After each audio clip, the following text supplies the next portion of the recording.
Hey guys, welcome to the Ahsoka Episode 3 breakdown. We have a lot of stuff to cover. This was one of their shortest episodes yet. However, I think this is going to be one of my longer breakdowns because there is a ton of stuff. And I know at first glance at the episode, a lot of fans might be kind of unhappy with it or thinking it's slow or mid or whatever. But I assure you there is a ton of stuff in here that comes directly from George Lucas. A lot of stuff that I've been covering over the years that kind of go under the radar because they're not really up to date in terms of what's trending or what's topical. But now it seems like this kind of information literally is. So let's get right into the episode and we can discuss about it afterwards. As Ahsoka and Sabine blast off into hyperspace in the T-6 Jedi starfighter, Huyang and Sabine are training in different lightsaber fighting forms as he has trained Jedi in lightsaber combat and hilt building for hundreds of years. So yes, he does look like Grievous with the forearms, but what he's doing is he is calibrating and making sure Sabine is hitting and striking at the right angle and the right moments, depending on his commands. Now, Sabine's training in swordplay comes from her Mandalorian roots and upbringing. However, she also learned how to use a darksaber from Kanan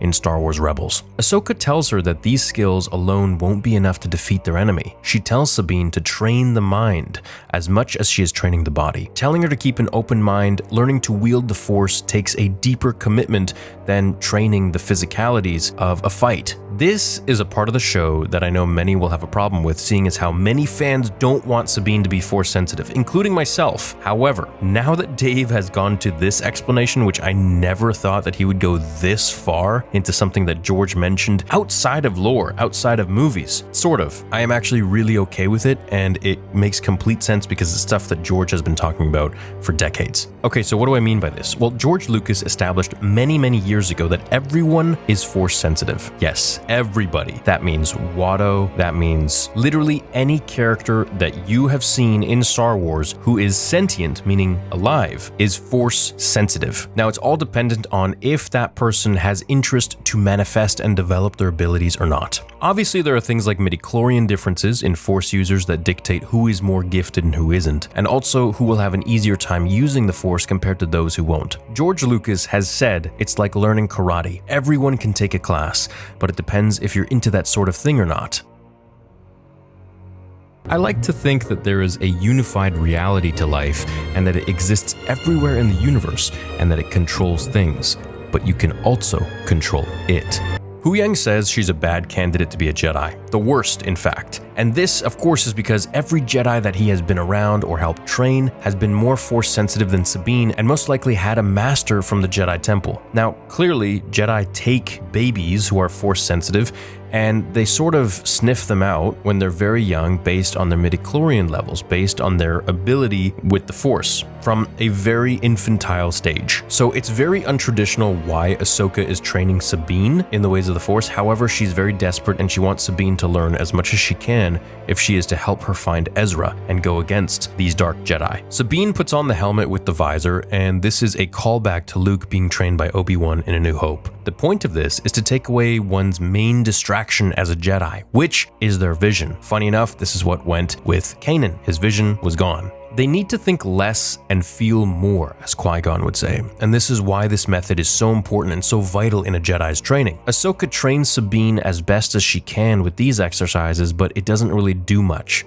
You can see some moments where Sabine's intuition serves her well. However, I don't think she's very skilled in the Force at all, especially of course compared to Anakin, for example, who is extremely gifted. So it's going to take Sabine a lot of time to develop any sort of Force power, and with a ton of training, maybe she'll be able to do very basic things in the Force. I think her potential is extremely limited. Whereas Anakin pretty much, was without even knowing how to use the Force, was able to see the ship, the cup, with, sort of Force telepathy as Mace Windu was testing him in the Jedi Council. Ahsoka and Sabine train where she drops Sabine and says anger and frustration are quick to give power, but they also unbalance you. This is the perfect explanation of the Sith and the dark side. Basically, the dark side allows you to tap into more power power. However, it makes you unbalanced because you're so emotional. Nick Gillard, who I interviewed on the channel and who is essentially responsible for making the prequel trilogy fights epic, explained that the dark side makes you skip a level or two like Anakin Skywalker did in Revenge of the Sith,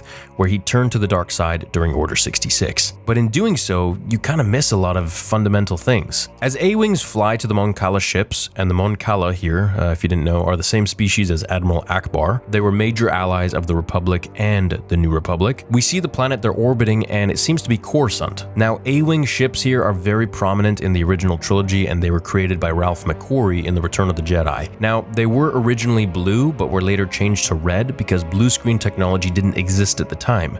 So, it's nice to see them in their original color once again. Hera goes to meet with the New Republic politicians, and one of them being Mon Mothma from the prequels and originals, who had a major hand in helping the rebellion against the Empire, as well as support Luke Skywalker and basically a fan of the Jedi. Another member of the politicians here is Xiono, who is the father of the main character in Star Wars Resistance animated show. Xiono was killed on Hosnian Prime in The Force Awakens by Starkiller Base. So Hera explains the situation to them, gets them brought up to speed, and says the Imperials really aren't loyal to the New Republic, which is what we found out in Episode 2. They're still loyal to the Empire. The politicians don't believe it, and as usual, the Republic or New Republic politicians are just kind of, in other words, not very bright. They don't seem to learn from their mistakes. So Hera mentions Thrawn, and Mon Mothma is very alarmed, believing him to be dead. Hera asks for a task force to be sent to the Denab system, where the planet Cetos is, and also where that hyperspace ring is. And of course, they deny her request. Xiono grills her, saying that she's just using this as an excuse to search for her dead friend Ezra. Things get pretty heated, Hera fires back a bit, and the conversation doesn't really go anywhere. Also, a little side note, the alien next to Zono on the far right is a Gran, and we first saw his species, of course, in Episode 4, New Hope, in the cantina, but also in the Phantom Menace during the pod race scene,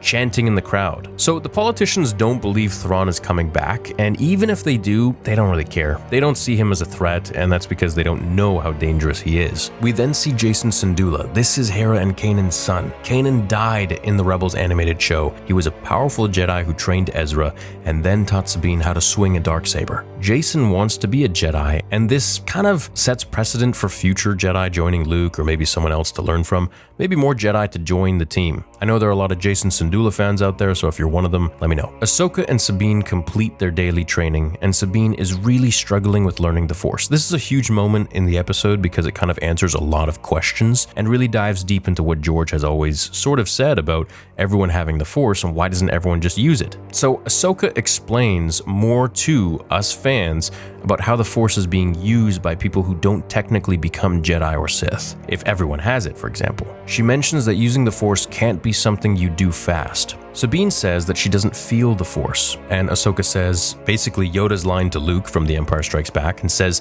"The Force resides in all living things, even you," where Sabine questions why everyone doesn't just use the Force if that's the case, and Ahsoka tells her that talent is a major factor. This is of course very true in the sense that if we compared Anakin to Sabine, we see that Anakin is extremely talented and gifted in the Force, not to mention he has an incredible amount of midichlorians that Sabine most definitely does not possess. If you want more clarification on midichlorians from George Lucas, please see my midichlorian video uploaded just about a month ago that goes into great detail about midichlorians, into explanation of how it all works, and essentially George Lucas explaining to us in his own words what midichlorians are and how they operate in the body. Just a quick rundown, midichlorians are like receptors of the Force, and the more receptors you have, the more powerful your potential can be. So for Sabine, she probably has a very weak level of midichlorians, much like Obi-Wan Kenobi, who also wasn't very gifted in the Force, but through discipline and training, he was able to become one of the best Jedi Masters out there. The same could be said for Sabine or even Watto for that matter, if they are disciplined enough to do it and follow it through. Ahsoka says training and focus are what truly defines someone's success.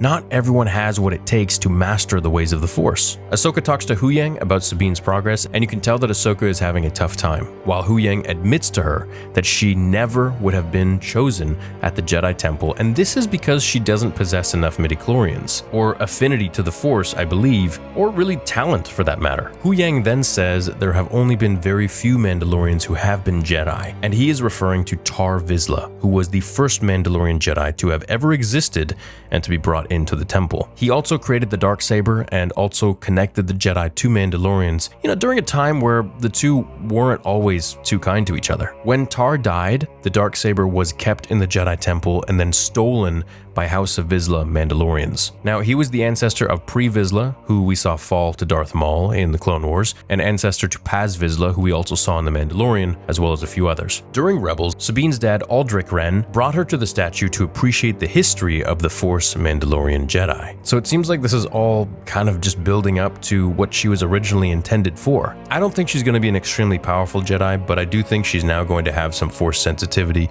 and being trained by the apprentice of the Chosen One definitely speeds her up. Now, if she's going to be some crazy, insane Force user, I'm going to have a major problem with that, but I really don't see that happening. Ahsoka tells Huyang that she doesn't want Sabine to be a Jedi, and that the Jedi failed when he tells her that the standards of the Jedi Order were proven over a millennia. Clearly, Ahsoka is still salty over the Jedi and what they did to her. And essentially what they did, which I can go over in another video if you haven't watched the Clone Wars, is they framed her, and she was going to go to jail or even die. But in the end, truth was brought to justice, and Barriss Offee was the one who framed her the whole time. Ahsoka also tells Huyang she doesn't need Sabine to be a Jedi, just needs her to be herself. This is a very Ahsoka thing to say, and she felt that this was very wrong with Jedi training, that one must be something that they're not, and forcing one to become either a soldier or political lapdog or something else entirely. Kind of how she felt that they forced her to be. Huyang says Ahsoka comes from a long line of non-traditional Jedi. She phases out and looks annoyed. And why is this? This is probably because she thinks about Anakin, as Anakin was untraditional in the sense that he was brought to the Jedi Temple when he was 9 years old,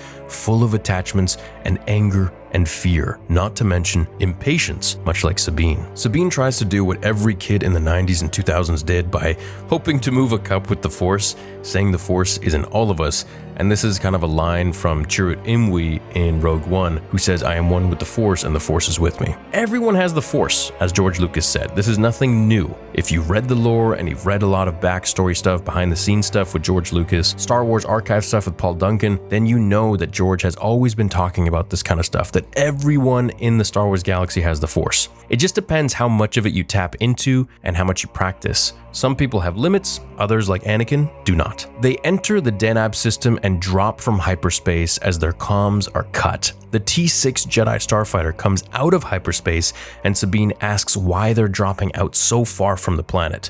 And Huyang says, typical Jedi protocol. Sabine gets angered because she feels like he's really taken a jab at the whole "you're not a Jedi" thing, and she learns that Jedi protocol here is that when you're approaching an unknown situation, in order to avoid enemy surveillance, you drop out really far from the planet. Huyang mentions something much larger that he notices, and this of course is the hyperspace docking ring. As 6 ships close in on Ahsoka, 2 ships are Shin Hati and Marok. If we take note very quickly of Shin Hati's headset, this is the same type of headset Obi-Wan Kenobi used in the prequel trilogy, namely Episode 2 Attack of the Clones. Now this gives me even more of a Jedi prequel vibe from Shin and Baylan, and I think the reason for this is because Baylan escaped Order 66 with the technology that he had at the time, which was the era of the Republic, and so they have been using these items since then. The sounds of the ships themselves sound like pod racers, and the music harkens to the time of the Republic as well. Sabine takes the tailgun, and we get some A New Hope vibes with Luke and Han in the Falcon. Ahsoka realizes that she has to work with Sabine instead of trying to use the situation to train Sabine,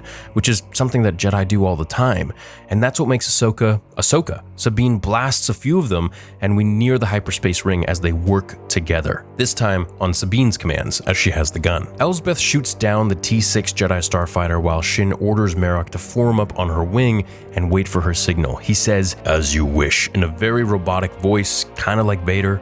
I think this is definitely a Vader-trained apprentice, and this just gives me the vibes. While it could be a shot in the dark, of course, I think it'd be such a missed opportunity from Dave Filoni if he wasn't someone significant to Ahsoka, with the bridge, of course, being Anakin Skywalker, Darth Vader. 2 apprentices from the same master fighting against each other, one light, one dark. As Elsbeth fires upon them, Huyang scans it and ends up getting short-circuited as the ship is hit. They are floating in space as Ahsoka puts on a spacesuit and goes outside with her lightsabers. This, of course, is a callback to The Clone Wars with Plo Koon's Season 1, Episode 2, Rising Malevolence, where he and the clones end up in space on the surface of the ship fighting the Separatist B-1 battle droids. We also see this in Season 2, Episode 2 of The Clone Wars, where Anakin and Ahsoka are on the surface of the ship fighting the Vulture droids, and also of course in Rebels Season 3 finale. I love this scene. It was very Star Wars Clone Wars while staying within the confines of the rules of the galaxy. There's no Mary Poppins crap in here from Episode 8, The Last Jedi. As we never see Ahsoka using the Force to fly to the ship, she actually gets stuck floating in space, and she requires Sabine to move the ship under her feet so that she can gain traction again. Those gravity boots looking good. Ahsoka uses her lightsaber fighting style to deflect the blasts and to focus their firepower on her rather than the ship. I think the ship would have taken a few blasts at least, whereas Ahsoka would have taken one, so they were focusing on Ahsoka, as she is really the reason that they're trying to blow the ship up. She is a true Jedi Knight. The fact that she's doing all of this in the slow motion of space while the ships are moving full speed just tells you how powerful and in tune she is with the Force for her to be able to anticipate movements and blasts way before she has to make them. Ahsoka gets back in the ship and they enter atmosphere of Cetos with Shin and Merok on their trail. Pergil fly around them, and it makes me think that perhaps Elsbeth wants to collar a Pergil to their hyperspace ring and send it to another galaxy. Now, that's what a lot of you in the chat were saying. Personally, I think they're still going to attach a ship to it because the Pergil can kind of do this anyways, unless they're trying to, of course, go with it. Now, the Pergil are these space whales that can travel at hyperspace. They sent Ezra and Thrawn into the next galaxy, so they use intergalactic travel that no being can really do, and we learn more about this at the end of the episode. Merok seems to shake his head at the Pergil around him, which I know a lot of you in the live stream last night were saying that this gives a lot of credibility to the Ezra is Merok theory, but I just don't think that's possible, man. They escape Shin and Merok and hide in the forest of red-leaved trees, shutting down to not be tracked. The coast is clear and Ahsoka turns Huyang back on, as they learn the hyperspace ring was indeed a docking ring that is still under construction, requiring 6 hyperdrive engines with one final one being put in place. The power this ring could create is astonishing and can send someone into another galaxy. The Jedi Archives spoke of intergalactic travel using star lanes from the Pergil who travel at these speeds, so they were very aware that this ability exists and that other galaxies exist. And so for me, I'm thinking that maybe some other being is in this next galaxy, like the Rakata, it could be the Yuzon Vong, it could be a whole different batch of Force users or witches, or heck, maybe wizards, or something else entirely. Baylan stands on Cetos, the planet, and knows the Jedi have taken refuge in the forest. He sends HK droids to track them down, and he looks to the distance and you can feel the conflict within him, that he doesn't want to have to fight Ahsoka. So I think here that there must be some major connection that he has to her, and I think it's because his master was Plo Koon, who found Ahsoka when she was a little kid. I think he was trained by Plo Koon, who also had an orange lightsaber in Legends. Plo Koon is also Dave Filoni's favorite Jedi ever. So a lot of it to me kind of makes sense that maybe that's why he's so conflicted. It's not just because Ahsoka is a Jedi that's remained, in this very scarce time period where Jedi don't normally exist and kind of have gone extinct, but I think it's because that he holds so much respect for his master that Ahsoka is kind of like a little sister to him, and so he finds the conflict to be very difficult to be able to actually destroy her, and so sending those droids after her makes him really uncomfortable. I guess we're gonna find out, but I'll make another video on that on its own because I think it's a pretty interesting theory, and I haven't seen anyone talk about that, so it would really make a lot of sense. A lot of things align here with, the color of the lightsaber and Baylan having all this conflict, and Plo Koon being Dave Filoni's favorite character. Just for me, I think it clicks. It could really bring everything full circle, but hey, we'll see what happens. I really enjoyed this episode. I give it a solid 9 out of 10. I think the beginning had maybe a few moments that some people might think were dragging, but I really don't think so. I think it was building the episode really well. I love the samurai feel to it, the Japanese feel to it. I think, it's very inspired by Kurosawa, who made a lot of Japanese films, samurai films, that George took a lot of inspiration on to create the Jedi. So personally, I'm a really happy Star Wars fan right now. I'm I'm extremely ecstatic that we're getting this. I think it's been a long time coming that we've needed some really good Star Wars, and Star Wars basically that's on the same lines as what George Lucas would have created. So anyways, guys, thank you so much for watching today's breakdown and for being in the live watch party. I'll see you guys all in all of the videos that I'm going to be making over the week. And of course, I'll see you next week for episode 4. Leave a like on this video if you enjoyed it. Check out my merch shop if you want to grab something. And of course, I'll see you all on Spotify and iTunes. Until then, remember the Force will be with you always.